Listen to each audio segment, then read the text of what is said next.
Hey everybody, this is Aces Jiu Jitsu TV. My name is Mikhail Abdullah of MikhailBJJ.com, and this is Chris here. He's going to be helping me out as we show you a little detailed direction on how I think the Americana should be. Alright, so quick problem. A lot of students come to me, they say, Mikhail, I'm having some serious issues closing out the Americana from the side mount position. So what we're going to talk about today is a key detail that really helped me out as far as controlling the Americana and finishing it. Right? So we're going to start in the side mount position. Here we are in the side mount position. First of all, position, transition, then submission. So we first have to make sure we have a good side mount before we can really approach this Americana. Here we are, boom, I make sure that my knee is actually underneath his shoulder for this particular type of side mount. This is really going to take away his mobility. We'll talk about in a later video the 4 table method that I believe to make sure I keep him down. Save that for later. Boom. Now here we are, I create my cross face. Now it's really important to me, especially in a no-gi situation, that I'm using the grip on the inside of his pec. A lot of guys like to grab inside the armpit. I like to make sure I grab that pec. The more muscular, the better. My next issue is I make sure my knee is inside of his hip. A lot of people like to make sure their elbow is down here. I don't necessarily like that because I make sure that this rear hand is always active.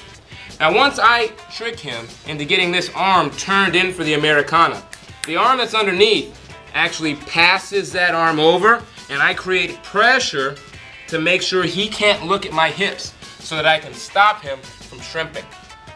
Now that I'm here, my rear arm, palm facing down, is going to go underneath his elbow and grab my own wrist.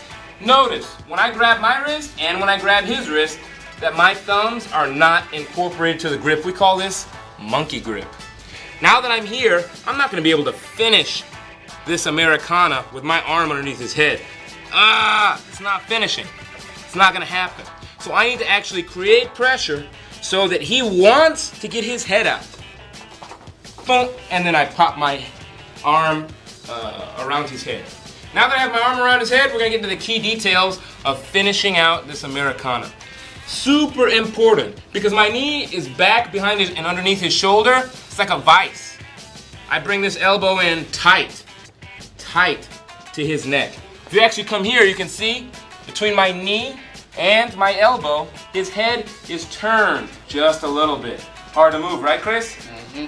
Absolutely. Now, I'm going to make sure this rear elbow comes down into his hip. Excellent. Now that I'm here, let's talk about the problem. The problem is, a lot of guys, especially if they're really flexible, and if they get their heels off the ground, and bridge their hips up, and I turn, look at that, look at all that space. Man, all that space gives him time to make a decision on what's he gonna do. I don't wanna give him a lot of space. I don't give him any space. So, I'm gonna bring this elbow in tight to his hip, boom.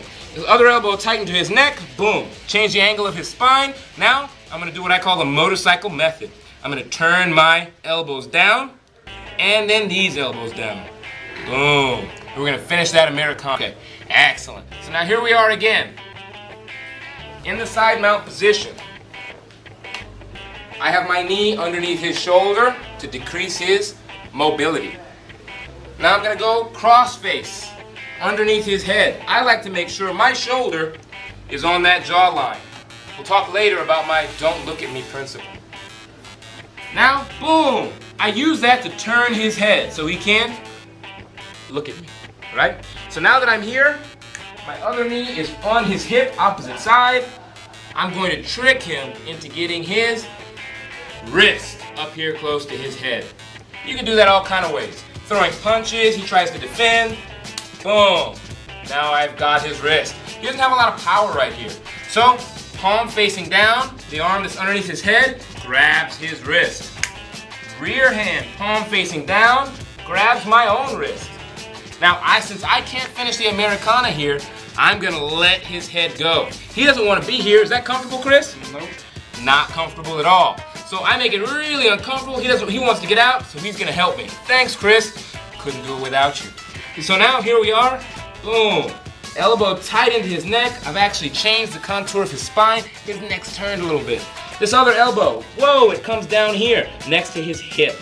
Now that we're down, I'm gonna do what's called my motorcycle method. Boom, look, I'm turning these knuckles, the knuckles that are connected to his wrist first. The knuckles that are connected to his wrist first. Boom, I turn them down. Then I turn down the knuckles connected to my wrist.